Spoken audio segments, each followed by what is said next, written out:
إذا بغيت تغيّر زاويتك في التفكير راك في المكان الصح. زاوية اليوم كيفاش تتعامل مع الناس اللي يعيّوك نفسيًا.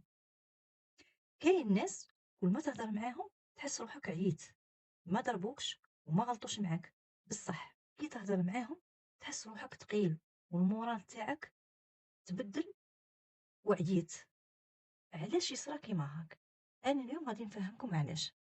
لخاطرش كاين ناس يهضروا غير على المشاكل، يهضروا غير على الشكوى، يهضروا غير على السلبيات، وكاين اللي فيه صفة ماشي مليحة اللي هي ينتقد بزاف وحتى حاجة ما تعجبه.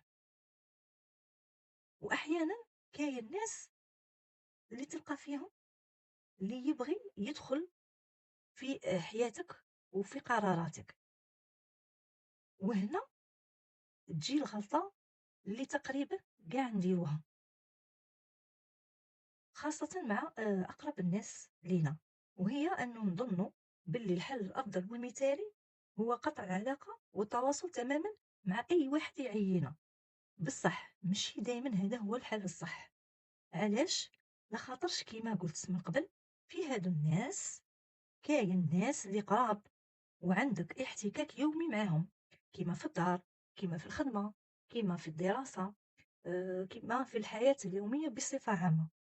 على هادي غادي نعطيكم حل من الحلول، واللي هو تعرف كيفاش تحط حدود. ماشي كل هضرة لازم ترد عليها، وماشي كل نقاش لازم تدخل فيه، وماشي كل خطرة لازم تكون متوفر، كيما نقولوا حنايا disponible باش تسمع. يليق تعرف حاجة كي تبدا أنت تحترم وقتك وطاقتك وراحتك النفسية، غادي تلقى باللي بزاف صوالح تبدلوا وحدهم. وبطبيعة الحال دايما في حياتك غادي يخرج لك إنسان اللي يخرجك من الهدوء نتاعك وما يحترمش حدودك.